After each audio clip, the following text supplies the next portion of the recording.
오늘의 말씀은 사도행전 15장 36절에서 16장 15절까지 말씀입니다. 며칠 후에 바울이 바나바더러 말하되 우리가 주의 말씀을 전한 각 성으로 다시 가서 형제들이 어떠한가 방문하자 하고, 바나바는 마가라 하는 요한도 데리고 가고자 하나 바울은 밤빌리아에서 자기들을 떠나 함께 일하러 가지 아니한 자를 데리고 가는 것이 옳지 않다 하여 서로 심히 다투어 피차 갈라서니, 바나바는 마가를 데리고 배 타고 구브로로 가고, 바울은 실라를 택한 후에 형제들에게 주의 은혜에 부탁함을 받고 떠나 수리아와 길리기아로 다니며 교회들을 견고하게 하니라. 바울이 더베와 루스드라에도 이르매 거기 디모데라 하는 제자가 있으니 그 어머니는 믿는 유대 여자요 아버지는 헬라인이라. 디모데는 루스드라와 이고니온에 있는 형제들에게 칭찬받는 자니, 바울이 그를 데리고 떠나고자 할새 그 지역에 있는 유대인으로 말미암아 그를 데려다가 할례를 행하니, 이는 그 사람들이 그의 아버지는 헬라인인 줄 다 알미러라. 여러 성으로 다녀갈 때에 예루살렘에 있는 사도와 장로들이 작정한 규례를 그들에게 주어 지키게 하니, 이에 여러 교회가 믿음이 더 굳건해지고 수가 날마다 늘어가니라. 성령이 아시아에서 말씀을 전하지 못하게 하시거늘 그들이 부르기아와 갈라디아 땅으로 다녀가 무시아 앞에 이르러 비두니아로 가고자 애쓰되 예수의 영이 허락하지 아니하시는지라. 무시아를 지나 드로아로 내려갔는데 밤에 환상이 바울에게 보이니, 마게도냐 사람 하나가 서서 그에게 청하여 이르되 마게도냐로 건너와서 우리를 도우라 하거늘, 바울이 그 환상을 보았을 때 우리가 곧 마게도냐로 떠나기를 힘쓰니, 이는 하나님이 저 사람들에게 복음을 전하라고 우리를 부르신 줄로 인정함이러라. 우리가 드로아에서 배로 떠나 사모드라게로 직행하여 이튿날 네아폴리로 가고, 거기서 빌립보에 이르니 이는 마게도냐 지방의 첫 성이요 또 로마의 식민지라. 이 성에서 수일을 유하다가 안식일에 우리가 기도할 곳이 있을까 하여 문 밖 강가에 나가 거기에 앉아서 모인 여자들에게 말하는데, 두아디라시에 있는 자색 옷감 장사로서 하나님을 섬기는 루디아라 하는 한 여자가 말을 듣고 있을 때 주께서 그 마음을 열어 바울의 말을 따르게 하신지라. 그와 그 집이 다 세례를 받고 우리에게 청하여 이르되 만일 나를 주로 믿는 자로 알거든 내 집에 들어와 유하라 하고 강권하여 머물게 하니라. 자, 우리가 이제 이 바울과 바나바가 나누게 되는 그 역사를 살펴보게 됩니다. 자, 오늘 본문의 말씀의 36절을 보시면 바울이 바나바에게 이렇게 말합니다. 우리가 주의 말씀을 전한 각 성으로 다시 가서 형제들이 어떠한가 방문하자 하고, 자, 이 앞에 이 바울과 바나바의 1차 전도 여행의 내용이 나왔죠. 그런데 그 1차 전도 여행이 끝난 다음에 며칠 후에 이렇게 바울이 바나바에게 말한 것이 아니라, 바울과 바나바가 다시 안디옥으로 돌아와서 한참 시간이 지났습니다. 바로 이어진 게 아니에요. 그때 이제 바울이 바나바에게 말합니다. 우리가 주의 말씀을 전한 각성, 즉 1차 전도 여행 때에 주의 말씀을 전한 그 소아시아 지역의 각 성으로 가서 형제들이 어떠한가, 지금 어떻게 지내는지, 또 신앙생활은 잘하고 있는지 한번 방문하자 하는 것입니다. 왜냐하면 그들이 복음을 전해 듣고 예수 믿고 구원받고 교회 공동체를 이루기는 했지만 아직 신앙생활이 그렇게 견고하게 세워졌을 것 같지는 않다는 거죠. 다시 방문해서 그들을 좀 굳게 세우자 하는 그러한 의견을 냈습니다. 바나바가 흔쾌히 동의를 했죠. 그런데 이번에는 바나바가 의견을 냅니다. 37절 말씀에 바나바가 마가라 하는 요한도 데리고 가자. 자, 마가라 하는 요한 누굽니까?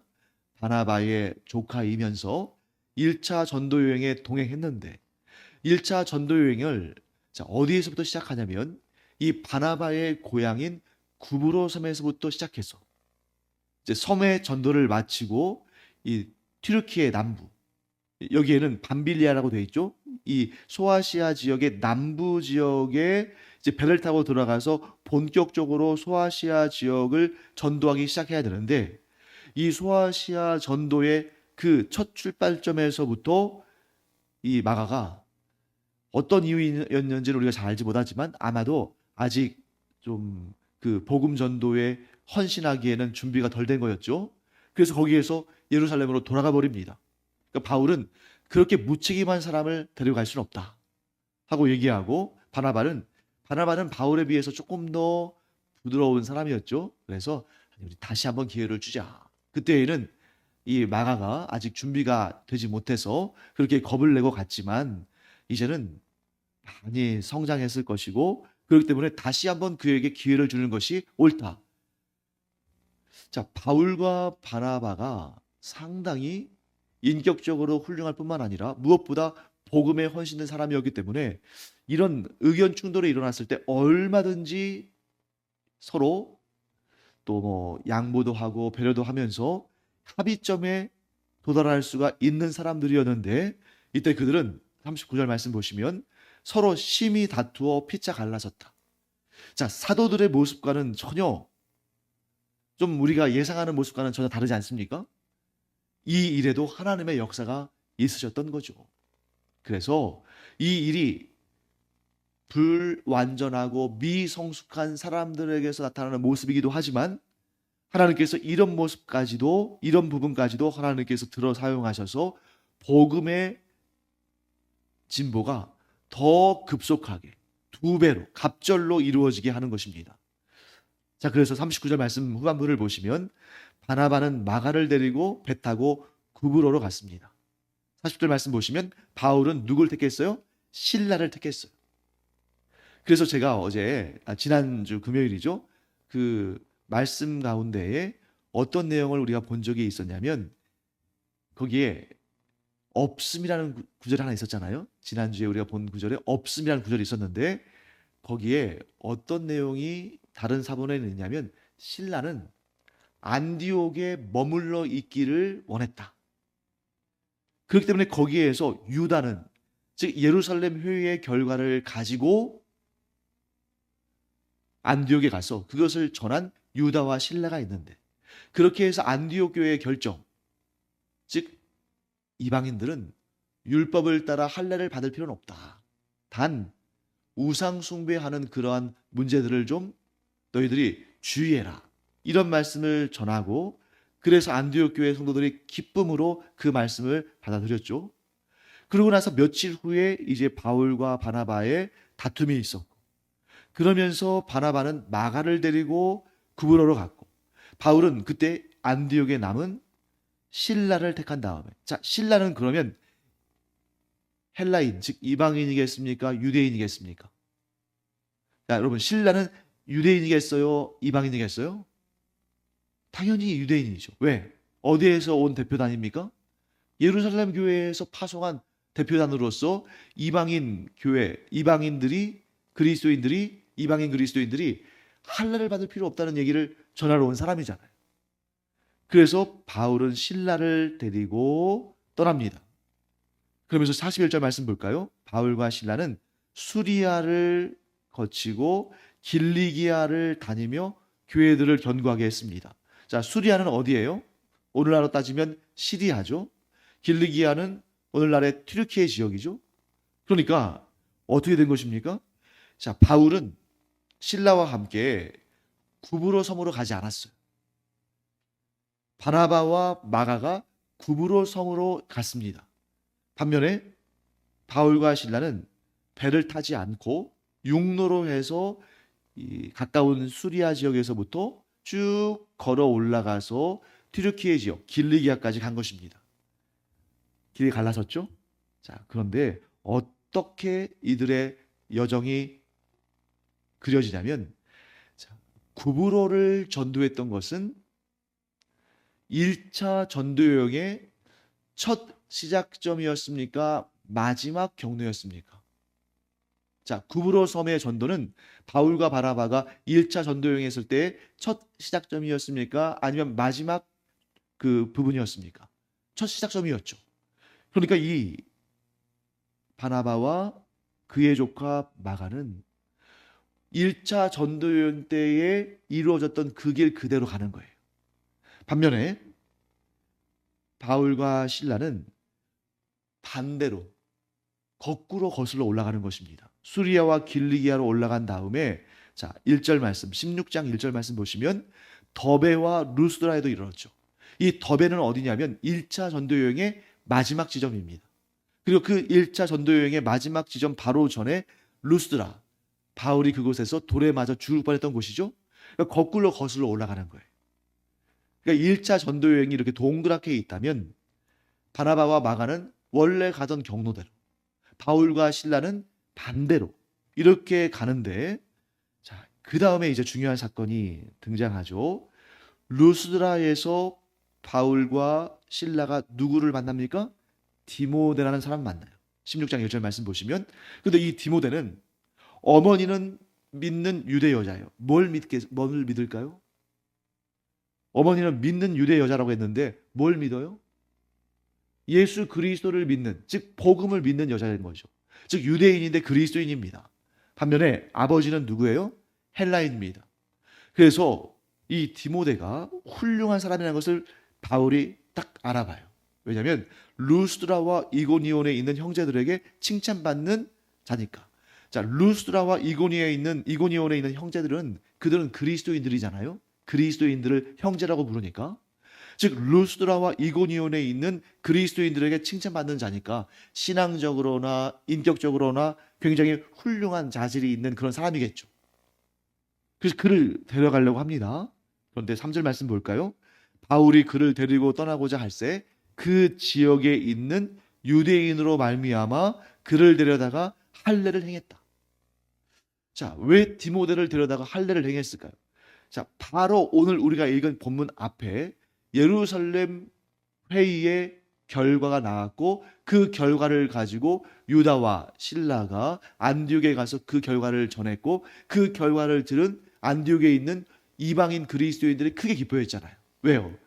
이방인들에게는 율법과 할례를 강요하지 말아라.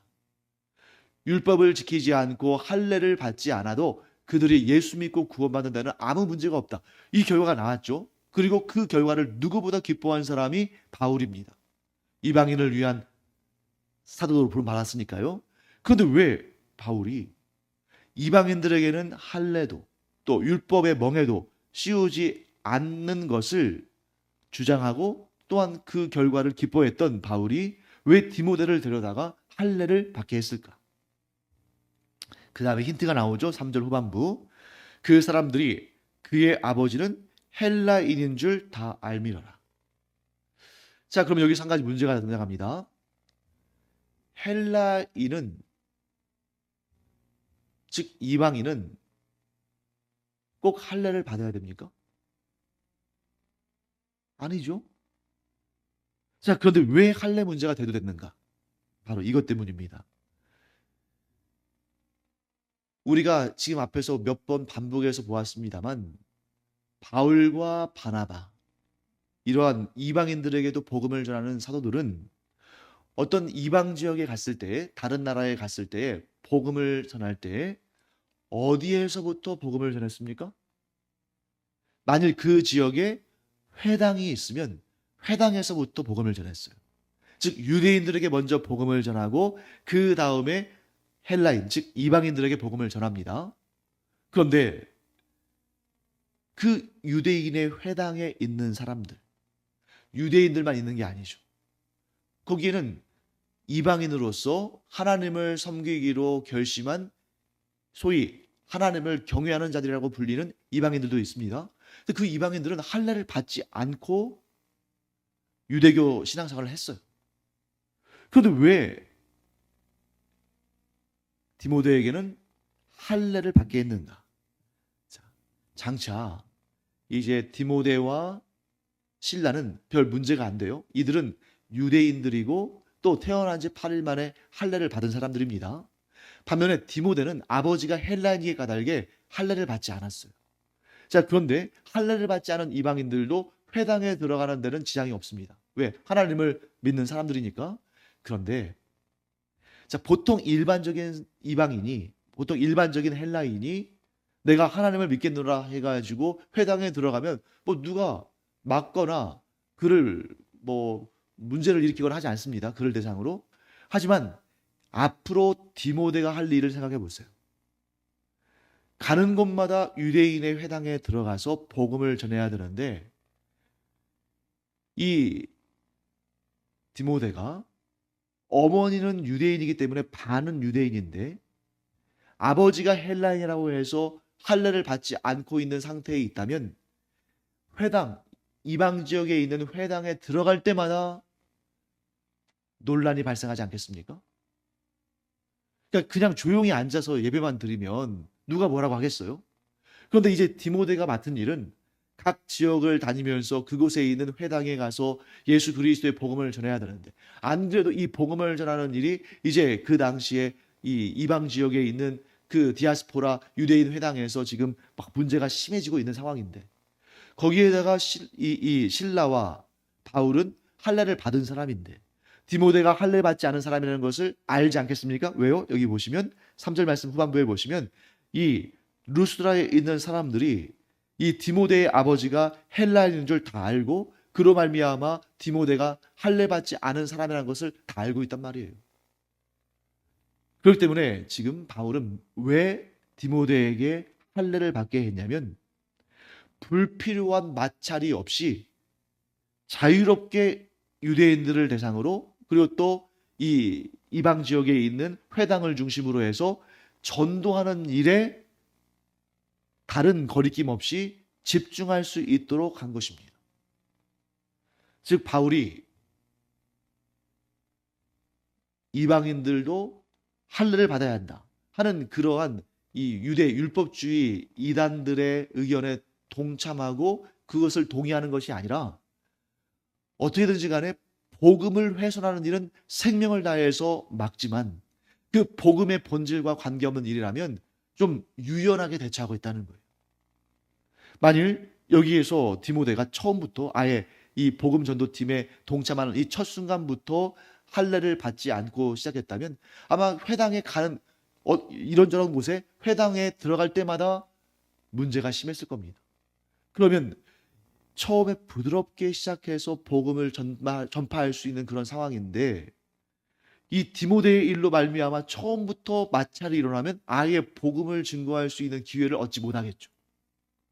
사랑하는 성도 여러분, 여기서 우리가 바울을 통해서 알 수 있는 굉장히 중요한 지혜를 얻게 됩니다. 복음의 본질적인 문제가 아니라면 좀 유연하게 대처하라.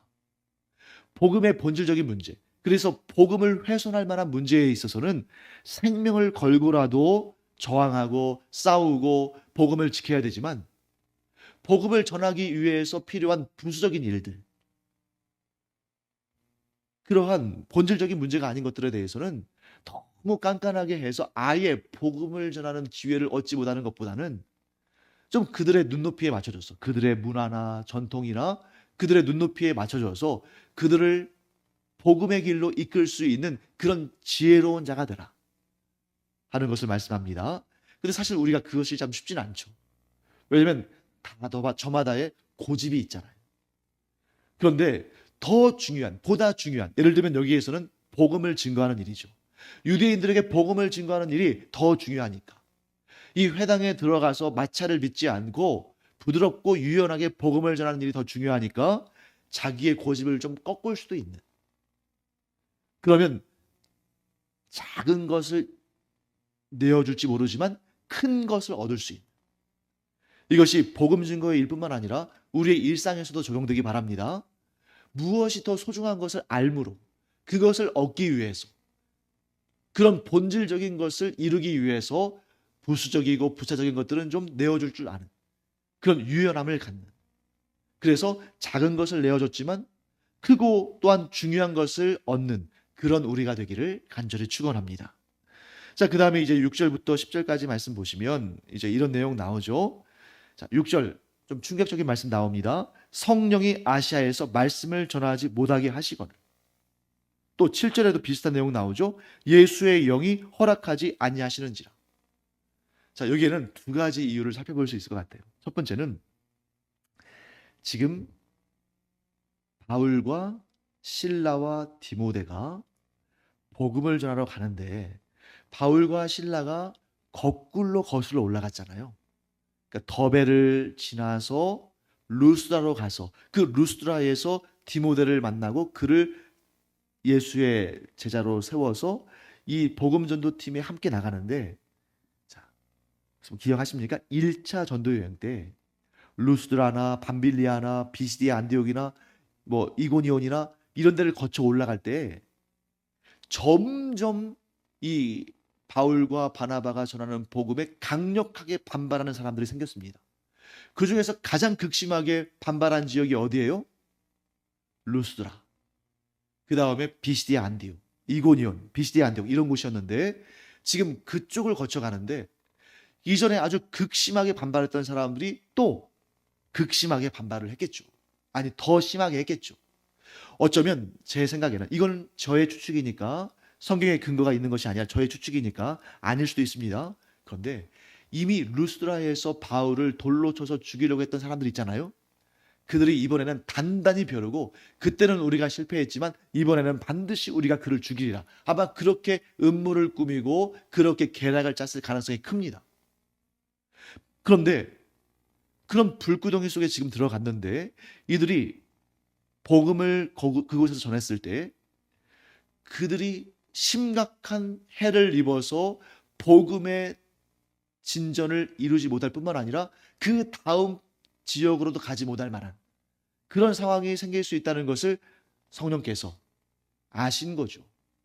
그래서 지금 너희가 이곳에서는 복음을 전하지 않는 것이, 즉 2보, 3보 이렇게 전진하기 위해서 1보 후퇴하는 것이 지혜로운 것이다 하는 뜻을 비추셨을 것입니다. 자, 그러면 그 성령의 뜻을 어떻게 알았을까요?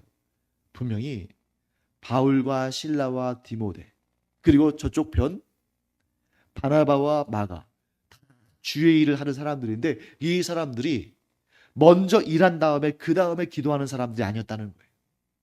기도로 준비하고 하나님의 인도하심을 받는 사람들이었기 때문에 이 세 명이 바울과 실라와 디모데가 그날 사역을 위해서 또 어디로 가서 전도할 것인가를 놓고 간절히 기도하는데 아마 성령께서 그 중에 한 사람 혹은 모두 다에게 그렇게 하실 수도 있죠. 그 마음속에 이런 감동을 주셨을 거예요. 그곳으로는 가지 말아라. 그곳에서 복음을 전하지 말라. 자, 그러면 이것은 굉장히 좀 혼란스러운 일이잖아요. 왜? 복음을 전하는 일은 하나님을 기쁘시게 하는 일이고 복음을 전하는 일은 예수 그리스도의 명령인데 왜 그 길을 막으시나? 그러면 그렇게 길이 막혔을 때는 어떻게 했을까요? 성령께서 그들의 길을 막으실 때 오히려 그들은 낙심하거나 또는 왜 그런지 이유를 알지 못해서 그렇게 방황하거나 하는 것이 아니라 더 열심히 기도했겠죠. 더 열심히 기도하는 가운데에 성령께서 주신 그 메시지를 세 명 다 이렇게 막으시는구나, 이런 이유로 막으시는구나 하는 것을 깨닫고 그 진로를 결정했을 거라는 것입니다. 이들이 뭐하는 사람들이었기 때문에 기도하고 성령의 인도하심을 날마다 순간마다 구하는 사람들이었기 때문에 성령이 그 길을 막으신다는 것을 알았던 거예요. 만일 그들이 기도하지 않고 자기 고집대로 자기 의지대로 자기 생각대로 길을 다 결정해 놓고 그 길을 다 걷고 거기에서 자기가 할 일들 다 한 다음에 그 다음에야 하나님께 기도하는 사람들이었다면 아마 이들의 전도 사역은 여기서 끝이 났을 겁니다. 자, 우리가 여기서 또 뭘 배울 수 있습니까? 우리의 모든 시작이 기도로부터 출발해야 된다. 자, 이때 우리가 주의할 것은 그냥 기도라는 형식이 무슨 마치 주문처럼 무슨 세상 사람들이 생각하는 그런 루틴처럼 되는 것이 아니라 항상 내가 어떤 일을 계획하든 어떤 일을 추진하든 간에 하나님께 그 길을 맡겨드리는, 하나님의 결정을 순종하는, 하나님께서 인도하시는 대로 따라가는 그런 마음 자세를 가졌을 때에 그 길을 성령께서 친히 인도하시고 보호하시고 복되게 하신다. 그래서 여러분, 어떤 때는 우리가 어떤 생각이나 어떤 결정이나 어떤 행동을 해야 될 때 막 교회에 찾아와서 혹은 나만의 기도 자리를 찾아서 이렇게 막 거기서 무릎을 꿇고 혹은 앉아서 혹은 엎드려서 기도를 막 열심히 한 다음에 무엇인가를 결정해야 되는 그런 때가 아닐 수도 있잖아요. 급박하게 해야 될 때.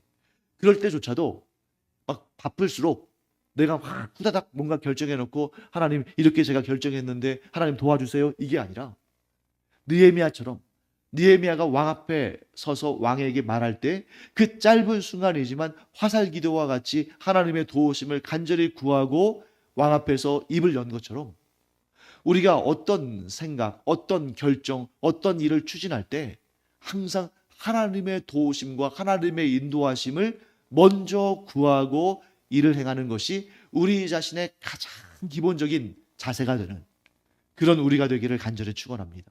그러니까 하다못해 주여 하면서 그냥 하나님께 도우심을 구하는 마음 자세를 갖는 것만으로도 하나님께서 그 길을 평안하게 인도해 주실 거예요. 또 악과 위험으로부터 보호하실 줄 믿습니다. 그래서 나는 첫 출발을 항상 주님의 도우심을 구하면서 주님의 인도하심을 구하면서 시작한다. 이것이 우리의 원리와 원칙이고 철칙이 되기를 간절히 축원합니다. 자, 그때 우리가 좀 조심해야 할 일이 있어요. 이때 하나님을 믿는 자와 하나님을 믿지 않는 자의 극명한 차이가 나타납니다. 길이 막혔을 때 하나님을 믿지 않는 자들은 이렇게 두 가지 방식으로 반응할 거예요. 첫째, 무조건 밀어붙입니다. 하나님을 믿지 않는 사람들은 자기 앞에 지금 자기가 추진하는 일이 막혔을 때 그게 막혔어도 강력한 그 의지를 가지고 무조건 밀어붙일 거예요. 혹은 두 번째, 겁이 나서 그 일을 하지는 못하는데 속으로 어떻게 생각하냐면 여러분 그 이솝우화의 여우와 신포도 이야기 혹시 아시나요? 여우가 길을 지나가는데 저 위에 포도 덩쿨이 있는데 자기가 도무지 그걸 딸 수 없을 정도의 높이에 있어요. 그랬더니 멀리서 볼 때는 너무 맛있어 보였는데 가까이 가서 보니까 자기가 딸 수 없는 높이에 있으니까 뭐라고 말합니까? 아, 저 포도는 분명히 신포도일 거야 하고 가버린다는 거예요. 자기가 할 수 없으니까 그냥 그것이 안 좋은 거야 하고 생각하고 지나간다는 거죠. 즉 믿지 않는 자는 이 두 가지 반응입니다. 안 되고 안 되는 일인데도 무리해서 그냥 무조건 밀어붙이거나 혹은 안 될 줄로 지레짐작하고 그냥 그것은 나에게는 좋지 않은 거야 하고 판단해버리고 포기한다는 거죠. 반면에 하나님을 믿는 사람들은 길이 막혔을 때 이렇게 반응합니다. 역시 두 가지입니다. 첫째, 막힘도 하나님의 뜻이라고 인정하는 것입니다. 많은 그리스도인들이 착각을 해요. 어떤 착각하냐면 열리는 것은 하나님의 뜻이고 막히는 것은 사탄의 방해다. 그런데 여러분, 하나님은 열리는 길만 열어주지 않으셔요. 위험하고 문제가 심하게 되고 미래에 오히려 좋지 않은 결과가 나타날 것 같으면 하나님께서 그 길을 막으십니다. 그래서 믿는 자는 막혔을 때 어떻게 생각합니까? 막힘도 하나님의 뜻 가운데 있다. 그리고 둘째, 자, 막힘도 하나님의 뜻 가운데 있다 하고 포기해버리느냐? 그렇지 않다는 거예요. 지금 이 길을 막아주신 하나님께서 뜻하시면 언젠가 또 이 길을 열어주실 텐데 하나님의 때를 기다리자. 이 두 가지가 우리 가운데 함께 있어야 한다는 것입니다. 막혔다고 해서 무조건 이건 하나님의 뜻이니까 포기해야 돼. 이게 아니라 지금은 하나님의 뜻이 이 길을 막으시지만 또 하나님께서 언젠가 이 길을 열어주실 뜻을 가지신다면 그때 이 길이 열릴 것이다. 그러므로 하나님의 뜻을 따르며 하나님의 때를 기다리자. 이것이 믿는 자들이 길이 막혔을 때 갖는 생각이라는 것을 우리가 보게 됩니다. 자, 그 다음에 이제 11절부터 15절까지는 유명한 그 빌립보의 루디아라는 여인에 관한 이야기죠. 결국 하나님께서 아시아로 가는 길, 아시아의 복음 전도의 일은 막으셨어요. 반면에 어디로 가는 길을 열어주셨습니까? 마게도냐, 곧 그리스, 유럽으로 가는 길을 열어주셨습니다. 그래서 처음에 복음을 전한 곳이 어디냐면 빌립보입니다. 근데 그 빌립보가 아주 중요한 도시였죠. 마게도냐의 첫 성이고 아주 중요한 위치였는데 여기에서 하나님께서 누구를 만나게 하셔요? 루디아를 만나게 하시는데 이 루디아는 부유층을 대상으로 장사하는 여인이었어요. 어떻게 알 수 있습니까? 자색 옷감 장사였으니까. 이 자색 옷감은 아무나 입을 수가 없습니다. 아주 값비싼 또 신분이 높은 사람들만 입을 수 있는 그러한 옷이었던 거죠. 그런 옷감을 파는 사람입니다. 이 여인이 바울이 전하는 복음을 듣고 믿음으로 영접합니다. 뿐만 아니라 부유한 여인이잖아요. 바울과 실라와 디모데를 초청해서 유숙하게 하고 그들이 복음을 전하는 데 필요한 것들을 공급해 줘요. 자, 여기에서 우리가 뭘 할 수 있습니까? 우리가 내 고집대로 내 뜻만 고집을 피우고 나아가면 반드시 그 길에서 실패하게 되지만 내 뜻과 다른 하나님의 뜻을 따라, 즉 내 뜻과 하나님의 뜻이 다를 때 하나님의 뜻을 따라 나아가면 하나님께서 그곳에서 예비하신 모든 좋은 것들을 공급하여 주신다. 자, 바울과 그의 일행이 이 빌립보라는 성에 갈 때 얼마나 두려웠겠어요. 왜? 처음 가보는 곳이니까. 그러나 그곳에서 이 루디아라는 여인을 만나려고는 상상도 못했겠죠. 하지만 그곳에서 만나게 하시고 그 여인을 통해서 필요한 모든 것을 공급받게 하십니다. 우리가 이 사실을 통해서 내가 하나님의 뜻에 순종하기 시작하면 하나님께서 반드시 필요한 모든 것들을 공급하실 것이다 하는 것을 믿고 나아가는 우리 되기를 간절히 축원합니다. 기도하겠습니다. 하나님, 성령께서 길을 막으실 때에 또 하나님의 뜻과 내 뜻이 다를 때에 하나님의 뜻에 성령의 인도하심에 순종하는 저희들 되게 하여 주시옵소서. 그러면 반드시 그곳에서 하나님께서 더 좋게 하시고 가장 좋게 하시며 필요한 모든 것들을 공급하시는 그런 은혜를 경험할 줄 믿사오니 저희가 하나님의 뜻에 순종하는 주님의 귀한 종들 되게 하여 주시옵소서. 감사드리며 예수님의 이름으로 축복하며 기도합니다. 아멘.